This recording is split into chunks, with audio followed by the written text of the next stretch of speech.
Hello दोस्तों, सभी लोग को जय श्री कृष्णा। स्वागत है आप सभी लोग का मेरे चैनल पे। कैसे हैं आप सभी लोग? आशा करते हैं सभी लोग स्वस्थ होंगे, मस्त होंगे, जहाँ भी होंगे खुश होंगे। दोस्तों, आज की जो वीडियो है, लड्डू गोपाल जी की सेवा। लड्डू गोपाल जी की सेवा सबके सौभाग्य में नहीं होता है। लड्डू गोपाल जी नारायण जिसको चुनते हैं वही उनका सेवा कर पाता है। और आज का जो प्रसंग है बहुत ही सुंदर प्रसंग है, तो आप लोग वीडियो को पूरा वॉच करिएगा। अगर वीडियो पसंद आती है तो प्यारा सा लाइक करिएगा और कमेंट बॉक्स में जय श्री कृष्णा जरूर लिखिएगा। दोस्तों, एक सेठ था जो कि बहुत ही बहुत बड़ा धनवान था और वो ठाकुर जी की पूजा करता था, पूजा पाठ में बहुत विश्वास करता था। वो सेठ को क्या था ना कि ठाकुर जी की सेवा करना बहुत ही टाइम से सोच रहे थे कि मैं ठाकुर जी की सेवा करना चाहता हूँ, लेकिन उनको पता नहीं था कैसे ठाकुर जी की सेवा करनी है, कैसे ठाकुर जी के सानिध्य में रहना है। तो वो एक साधु संत से मिलते हैं। तो वो उनसे बताते हैं सेठ कि मुझे जो है मतलब ठाकुर जी की सेवा करनी है, कैसे करनी मुझे कुछ पता नहीं है उसके बारे में। तो ठाउ जो साधु रहते हैं, संत जी रहते हैं, वो उनको बताते हैं कि अगर आपको ठाकुर जी के सानिध्य में रहना है, उनकी पूजा पाठ करनी है, उनको सेवा करनी है, तो आप ऐसा करिए, लड्डू गोपाल जी की सेवा करिए, उनकी पूजा करिए, उनकी सेवा करिए, उनको नियमित भोग लगाइए, लड्डू गोपाल जी को लाइए। अब सेठ को बड़ा ही अच्छा लगता है। वो उनकी बातें सुन के बहुत ही खुश होता है और लड्डू गोपाल जी को लेकर के घर आते हैं अपने। और घर पे आते हैं तो सेठानी से कहते हैं कि देखो सेठानी, ये लड्डू गोपाल जी हैं, मेरे लड्डू गोपाल जी हैं और ये जीवंत हैं। और इनको जो है सेवा करना है, नियमित सुबह स्नान कराना है, भोग लगाना है, सही मतलब सुलाना है दोपहर में, रात्रि में भोजन कराना है, मतलब नियमित जैसे कि परिवार के सदस्य की तरह उनकी सेवा करनी है। और ये अब घर जो है ये हमारा नहीं है, ये घर अब हमारे ठाकुर जी का है, लड्डू गोपाल जी की है और हम इनकी सेवा में रहेंगे। ऐसा कहते हैं। अब सेठानी जो थी उनके मुंह पे तो नहीं कहती है, लेकिन सोचती है क्या काम काम कम था जो एक और काम बढ़ा दिए। ऐसा सोचते हुए ठाकुर जी को वो ले लेती हैं, रखती हैं। अब ठाकुर जी की सेवा, लड्डू गोपाल जी की सेवा सेठ जो है नियमित सुबह उनको स्नान कराते हैं, भोग लगाते हैं, आरती पूजा करते हैं। और घर से जब अपनी दुकान को जाते हैं, अपने व्यापार पे जाते हैं, तो ठाकुर जी से कह के जाते हैं कि उनसे प्रणाम करके जाते, सारी बातें बता के जाते हैं कि हम जा रहे हैं, फिर शाम को आएंगे। तो वो सेठानी जी को बता देते हैं कि दोपहर का भोजन, दोपहर का आराम कराना सारा नियम से कराती रहना, बता देते हैं, सब कुछ सिखाते रहते हैं। अब सेठानी जो है बड़ी परेशान रहती हैं, इतने काम कम थे क्या कि जो एक काम और बढ़ा दिए, लेकिन वो सेठ जी के मुँह पे नहीं कुछ कहती हैं। अब सेठ जी में जो है शाम को भी जब आते हैं घर पे, तो पहले ठाकुर जी से बातें करते हैं, उनके सानिध्य में बैठते हैं, उनकी पूजा पाठ करते हैं, भोग लगाते हैं, रात्रि भोग लगाते हैं, रात्रि को शयन कराते हैं। उनका दिनचर्या पूरा व्यस्तता में जाता है। घर भी आते हैं और जैसे ही शाम को आते हैं तो ठाकुर जी से बातें करते हैं बैठ करके, और पूरी दिनचर्या अपनी ठाकुर जी से वो बताते हैं। तो जो सेठानी थी बिल्कुल एकदम सोचती हैं क्या ये मतलब इनका पागल हो गए हैं क्या, कि ये एक पीतल की मूर्ति से क्या बातें करते, वो मूर्ति इनकी क्या सुनेगी। ऐसा सोचते हुए हमेशा मतलब बड़बड़ाती रहती सेठानी, पता नहीं क्या हमेशा समय व्यतीत करते रहते हैं, बातें करते रहते हैं, वो मूर्ति क्या सुनेगी। ऐसा करके फिर अपने काम में लग जाती हैं। और सेठ जी जो पूरा एकदम अ, ठाकुर जी के सानिध्य में रहते हैं, अपने सुख को, अपने दुख को, अपने पूरे दिनचर्या को ठाकुर जी से बताते हैं, उनसे बातें करते हैं, बहुत ही खुश रहते हैं और बहुत ही सब कुछ अच्छा चल रहा होता है। अचानक से सेठ जी को कहीं बाहर जाना होता है और बहुत चिंतित हो जाते हैं कि ठाकुर जी की सेवा कैसे होगी। फिर वो सेठानी से कहते हैं कि ठाकुर जी की सेवा तुमको 1 हफ्ते के लिए करनी है, जो कि मैं 1 हफ्ते नहीं रहूँगा। तो जैसे मैं स्नान कराता हूँ, भोग लगाता हूँ, उनको खूब अच्छे से पोशाक पहनाता हूँ, उनको शयन कराता हूँ, वैसे ही तुमको नियमित सुबह ऐसे करना होगा, सुबह दोपहर रात्रि में करना होगा जैसे मैं करता हूँ। अब सेठानी कुछ कहे तो कह नहीं पा रही हैं, लेकिन हाँ कह देती हैं। फिर सेठ जी चले जाते हैं। अब सेठानी का घर में बहुत सारे लोग काम करने वाले थे, अब सेठानी का क्या दिनचर्या था, वो जब चाहे तब सो कर के उठती थी, कोई उनका नियम नहीं था। बड़ी परेशान हो गई कि मैं कैसे करूँगी, मेरे से नहीं हो पाएगा। फिर वो अगले दिन जब सेठ चले जाते हैं, अगले दिन सुबह में सेठानी उठती हैं, किसी तरह जब उठती हैं सो कर के, फिर वो अपना नहा धो करके ठाकुर जी को नहलाती हैं, स्नान कराती हैं, उनको पोशाक पहनाती हैं, भोग लगाती हैं और फिर वो सो जाती हैं। फिर दोपहर को करती हैं, भोग लगाती हैं, फिर सुलाती हैं, रात्रि में फिर वही काम करती हैं। ऐसा करके वो 2 दिन करती हैं और 2 दिन करके ठाकुर जी की सेवा बेमन से करती है। कोई उनको मन नहीं होता, बेमन से बस चलो ठीक है, हो गया, कर दी मैंने सेवा। उसके बाद करने के बाद बड़ी दुखी हो जाती हैं कि इनकी सेवा पूरा दिन ही निकल जा रहा है, मुझे आराम नहीं मिल रहा है, एकदम परेशान सी हो गई हूँ। बस वो क्या करती हैं, उनके मन में बड़ी झंझनाहट आती है और वो सेठानी जो होती हैं ठाकुर जी को उठाती हैं, लड्डू गोपाल जी को उठाती हैं और अपने बगीचे में जाकर के मिट्टी में दबा देती हैं। गड्ढा खोदती हैं और गड्ढा खोद के मिट्टी में उनको गाड़ देती हैं। अब सेठानी अपना बहुत खुश हो जाती, चलो ठीक है, अब झंझट खत्म हुई, अब मुझे कोई काम नहीं है। बड़ी परेशान रहती थी, अब ठीक ठाक है। अपना अपने मन से सो करके जगना, घर के मतलब खाना पीना जो भी अपने हिसाब से चल रहा था। अब ठाकुर जी की सेवा तो करनी नहीं थी। ऐसा चलने लगा। उसके बाद जब सेठ 1 हफ्ते बाद घर आए, तो सेठ आकर के जैसे ही ठाकुर जी के पास पहुंचे, ठाकुर जी इनको दिखे नहीं। तो बोले सेठानी से, सेठानी ये क्या हुआ? सेठानी बोली कि तुम्हारे ठाकुर जी तो कहीं चले गए, लड्डू गोपाल कहीं चले गए, 2 दिन बाद ही कहीं चले गए, जैसे तुम गए उसके बाद ही ठाकुर जी कहीं चले गए। तुम ही कहते हो ना कि ठाकुर जी जीवंत हैं, वो कहीं जा सकते हैं, कहीं आ सकते हैं, तो कहीं चले गए, मुझे नहीं पता कहाँ गए, तुम्हारे ठाकुर जी कहीं चले गए। ऐसा कहती हुई वो बात को ख़त्म कर देती हैं। अब जो सेठ जी थे बिल्कुल परेशान हो जाते, एकदम वियोग में हो जाते, बिल्कुल एकदम चिंतित हो जाते हैं, क्या हो गया मेरे साथ में। और लड्डू गोपाल जी के मतलब चिंता में एकदम से बीमार से हो जाते हैं, परेशान रहते हैं, काम धाम में भी, व्यापार में मन उनका नहीं लगता है, बिल्कुल परेशान से रहते हैं। ऐसा चलने लगता है। अब सेठानी बड़ी खुश रहती हैं, चलो ठीक है, झंझट खत्म हुई। सेठ जी भी बात को मान गए कि उनके ठाकुर जी कहीं चले गए। एक दिन ऐसा होता है कि उनका जो नौकर था, उनका जो माली था, सेठ जी का जो मालिक था, माली जो बगीचे की देखभाल करता था, तो एक दिन वो बगीचे की खुदाई कर रहा था। बगीचे की खुदाई करते-करते जहाँ सेठानी ने लड्डू गोपाल जी को मिट्टी में दबाया था, उस जगह पे खुदाई करता है और उसको लड्डू गोपाल जी मिलते हैं। मिट्टी में सने हुए रहते हैं, मिट्टी पूरा लगा रहता है, मोटी-मोटी आँखें रहती हैं, ओठ रहते हैं, मुस्कुरा रहे जैसा लगता है। अब वो जो माली था वो ठाकुर जी को अपने हाथ में उठाता है, लड्डू गोपाल जी को, और इतना खुश होता है, इतना खुश होता है। आता है घर के अंदर और मालकिन मालकिन कहते हो, तो बोलते क्या चिल्ला रहे हो, क्या बात है? तो बोलता है मालिक कि मैंने बगीचे की खुदाई की और ये आपके बगीचे से मुझे लड्डू गोपाल जी मिले हैं, साक्षात नारायण मिले हैं, जो कि अविश्वसनीय है। और मुझे बड़ी खुशी हो रही है, भगवान आपके बगीचे में भगवान जी मिले हैं। अब सेठानी बिल्कुल हड़बड़ा जाती हैं, बोलती कहाँ मिले तुम्हें? बिल्कुल हड़बड़ा के, कहाँ तुमको मिल गए? तो बोलता है कि बगीचे की खुदाई कर रहा था, करते करते मुझे मिट्टी में मैंने खड्डा मतलब खुदाई करते वक्त मुझे मिले हैं। अब सेठानी बोलती, तुम्हें किसने बोला खुदाई करने के लिए? कौन बोला तुमको खुदाई करने के लिए? किसी ने बोला तुम्हें खुदाई करने के लिए? बहुत उसको फटकार लगाती हैं।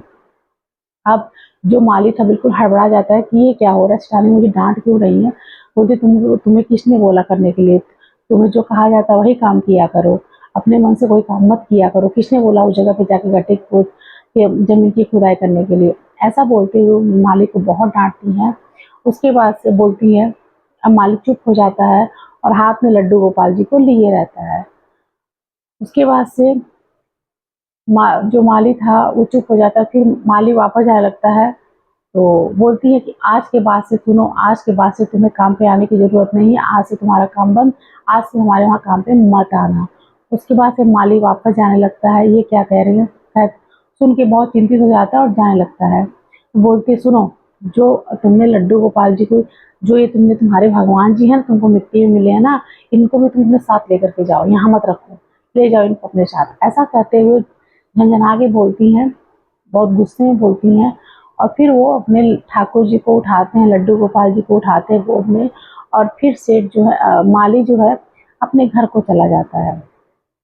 और जो माली होता है, माली को कोई संतान नहीं होती है, बहुत टाइम से हो गया था लेकिन संतान माली को नहीं होती है, बहुत मिन्नतें कर चुका होता है।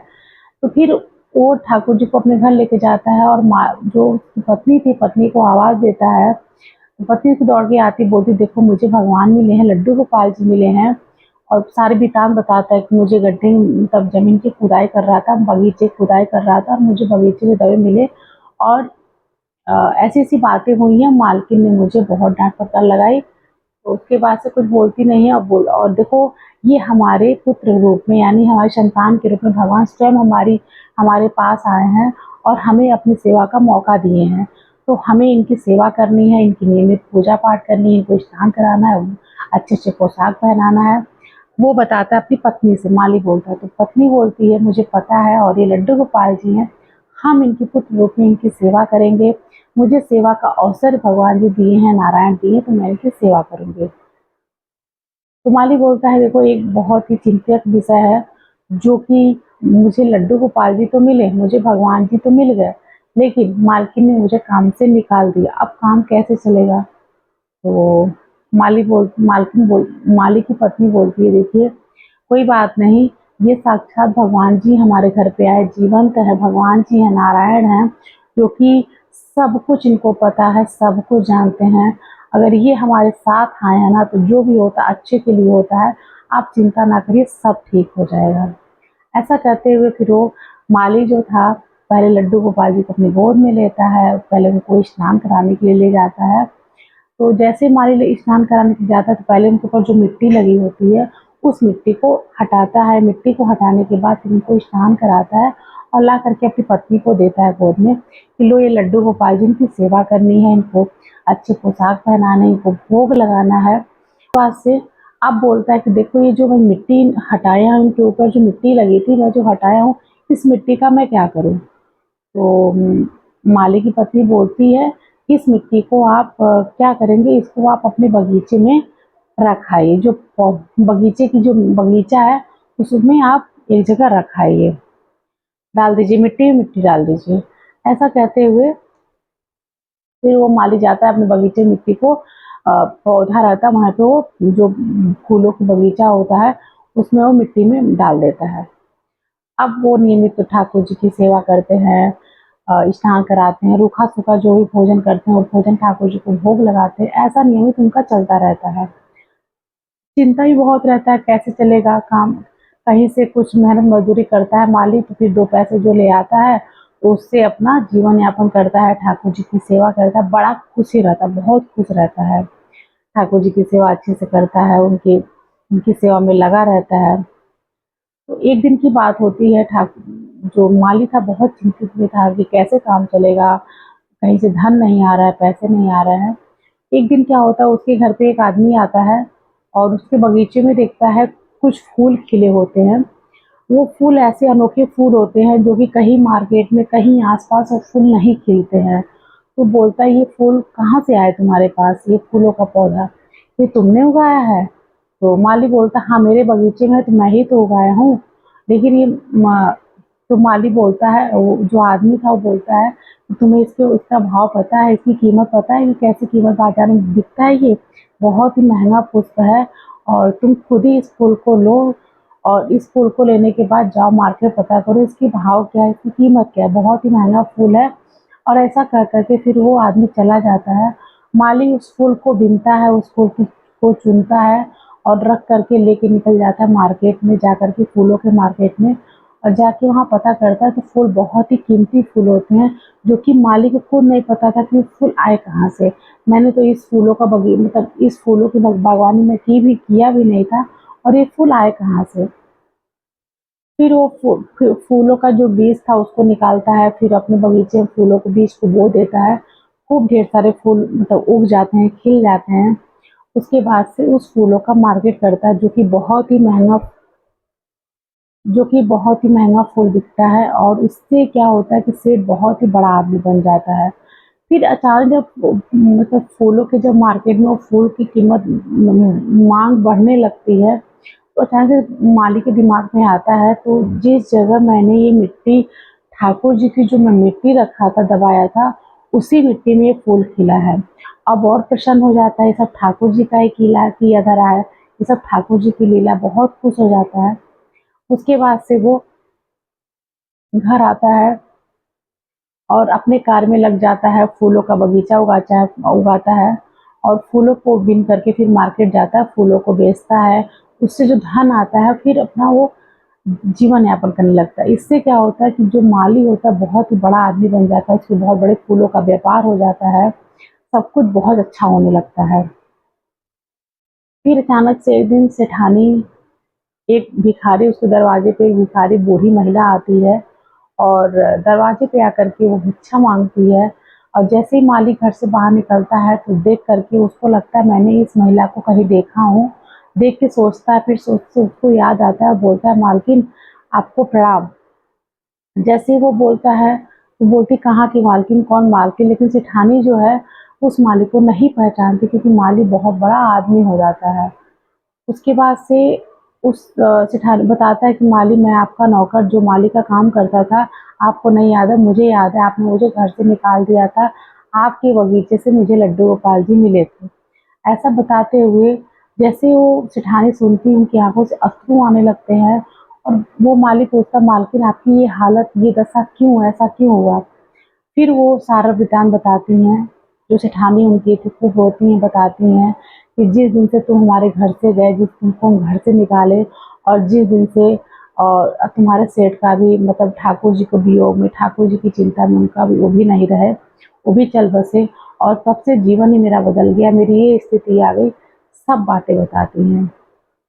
तब वो माली बताता है आप ठाकुर जी के सानिध्य में आई हैं और यहाँ हमारे हमारे घर पे लड्डू, मैं उन्हीं के घर पे हूँ, ये उन्हीं का सब किया धरा है, मेरे ठाकुर जी का ही सब किया धरा है, उन्हीं की बदौलत मैं यहाँ से यहाँ तक का पहुँचा हूँ और आपकी वजह से मुझे लड्डू गोपाल जी मिले, आपकी वजह से मुझे ठाकुर जी मिले हैं। तो आप बिल्कुल निराश मत होइए, चिंतित मत होइए।